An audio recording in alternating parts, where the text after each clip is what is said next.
आज के दिन मुहर्रम का दिन है। सबसे पहले आप सबको हार्दिक हार्दिक शुभकामनाएं देता हूं। और आप यदि इतिहास के पन्ना पलटकर आप पढ़ोगे तो उसमें कहीं ना कहीं मुहर्रम की चर्चा देखने को मिलता है, करने को मिलता है।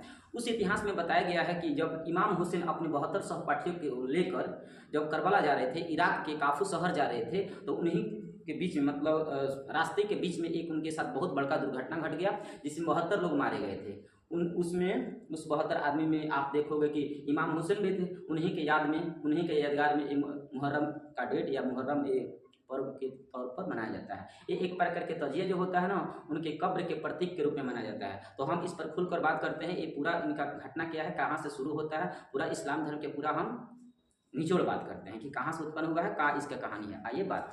तो ये रहे पैगंबर हजरत मोहम्मद साहब। इन्हीं के पूरा वंशज माना जाता है इस्लाम धर्म के संस्थापक के तौर पर, और इस्लाम धर्म के संस्थापक इनको माना जाता है। इनका जन्म की यदि बात की जाए, और तजिया पर अभी बात करते हैं, इनके जन्म की बात की जाए तो आपको पता है कि 570 ईस्वी में 570 ईस्वी में इनका जन्म हुआ था मक्का।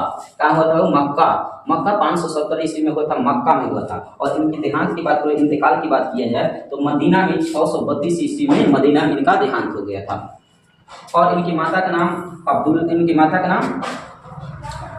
का नाम बीबी यामिना और पिता के नाम था अब्दुल्ला। एक दूसरे को उल्टे लिखा गया।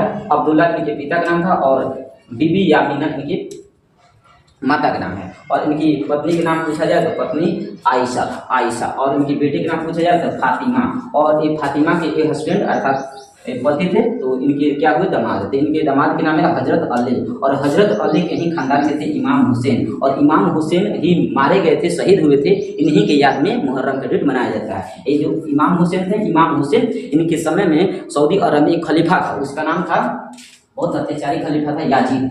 बहुत ज़्यादा सऊदी अरब के लोगों को ऊपर अत्याचार कर बैठता था और एक अपने आप को खलीफा मान चुका था। और इसका प्रभाव बहुत ज़्यादा फैल चुका था। बहुत ज़्यादा उस प्रभाव को रोकने के लिए एक कई बार प्रयास भी किए थे, लेकिन उस प्रयास में कहीं असफल हो जाते थे, लेकिन प्रयास हमेशा जारी किए थे।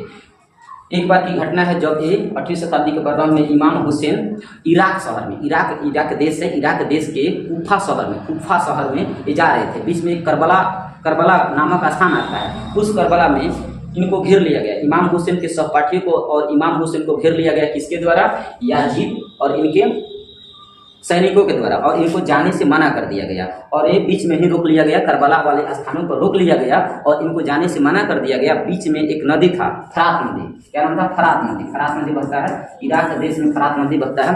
फरात नदी ही एकमात्र ऐसा नदी है जहाँ पानी पीने का स्रोत था। बाकी करबला के आसपास कहीं पानी पीने का स्रोत नहीं था। इनको रोक दिया गया कि आप फरात नदी के भी पानी नहीं पी सकते हो। लगातार युद्ध हुआ। अब इस अत्याचार से अभी उठ चुके थे, बहुत ज़्यादा अत्याचार हुआ। इमाम हुसैन और इनके 72 जो सहपाठी थे युद्ध किए। किसके खिलाफ? जुल्म के खिलाफ। इनको पानी पीने से रोका जा रहा है। ऐसे ऐसे अनेकों जुल्म इनके ऊपर हो रहा था। इन सभी जुल्मों के खिलाफ में इमाम हुसैन और 72 सहपाठियों के द्वारा युद्ध हुआ। उस युद्ध में 72 लोग मारे गए। उनमें से ये भी इमाम हुसैन थे। 10 दिन लग गया था उन 100 को दफनाते। अंतिम समय में जब शाम के समय इनको नमाज पढ़ने का टाइम आया, सजदा करने, खुदा का सजदा करने का टाइम आया, तो उस समय पीछे से यजीद के आदमियों के द्वारा इनको मार दिया गया, इनको कत्ल कर दिया गया। लेकिन इमाम हुसैन मरने के बावजूद भी अभी तक अमर है। मतलब मरे हैं लेकिन अमर हैं। क्या समझ रहे हो? अभी भी लोगों के हृदय में ये जीवंत हैं। इनके मरने के बाद इन्हीं लोगों के याद में शहीद हुए थे, इन्हीं के याद में मुहर्रम पर्व को मनाया जाता है। हम आपको बता दें कि जो इस डेट में, इस पर्व में तजिया का जो सिलसिला है, तजिया इमाम हुसैन की कब्र के प्रतीक के रूप में मनाया जाता है। इसमें तब तजिया एक से एक आगे बढ़कर लोग मनाते हैं। बहुत बढ़िया तजिया बनाया जाता है और करबला में लेकर जाकर इसे अपने विधि विधान के साथ लोग मनाते हैं।